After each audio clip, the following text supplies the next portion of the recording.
ఇంక ఎప్పుడూ ఒకే విధంగా కాకుండా అంటే మటన్ తెచ్చేటప్పుడు చాలామంది ఆల్మోస్ట్ కర్రీ చేయడమో, ఫ్రై చేయడమో ఏదో ఒకటి చేస్తూ ఉంటాం కదా! దానికి కాంబినేషన్‌గా బగారా రైసో, వైట్ రైసో, సంగటో ఇలా ప్రిపేర్ చేస్తూ ఉంటాం. ఇవేవి కాకుండా ఒక్కసారి పాలు పోసి పలావ్ రైస్ అయితే గనక ప్రిపేర్ చేయండి. దీనికి కాంబినేషన్‌గా మన మటన్‌లో ఉండే నల్లి బొక్కలు, బోన్స్ ఇవి ఉంటాయి కదా! అవన్నీ వేసేసి షార్వాలాగా అయితే ప్రిపేర్ చేయండి. 2 కాంబినేషన్ అయితే చాలా బావుంటుందమ్మ. నేనైతే గనక పాలు పోసి అదే కొబ్బరి పాలండి. పాలు పోసేసి మటన్ పలావ్ అండ్ షార్వా అయితే చేశాను. 2 కాంబినేషన్ చాలా అంటే చాలా బాగా వచ్చింది. కంపల్సరీగా ఎవరైనా మనం తినడమే కాదు, ఎవరైనా బంధువులు అలా వచ్చినప్పుడు ఈ విధంగా ట్రై చేయండి. చాలా బాగుంటుంది. వాళ్ళు కూడా మెచ్చుకుంటారనమాట చాలా బాగుంది అనేసి. దీని యొక్క ఫుల్ వీడియో వచ్చేసి యూట్యూబ్ ఛానల్‌లో అప్లోడ్ చేశాను. లింక్ అనేది ఇక్కడ ట్యాగ్ చేస్తాను. ఎవరైనా చూడని వాళ్ళు ఉంటే చూడండి ఫ్రెండ్స్.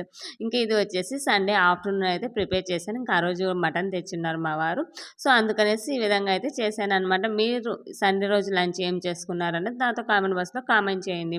మన ఛానల్ ఎవరైనా ఫస్ట్ టైం చేసినా ప్లీజ్ సబ్స్క్రైబ్ చేయండి అబ్బా. ఒక లైక్ కూడా చేయండి అబ్బా. లైక్ చేయడం వల్ల నా వీడియోస్ కాస్తంత ముందుకెళ్తూ ఉంటాయి. సో, లైక్ చేస్తే పుషప్ అవుతాయి అనమాట. అంటే ఎక్కువ రీచ్ చేయాలనేది వెళ్తుంది. సో, ఎలా అనిపించిందో కాస్తంత కామెంట్ చేయి, లైక్ చేయడం మర్చిపోద్దు friends. Bye bye. Take care.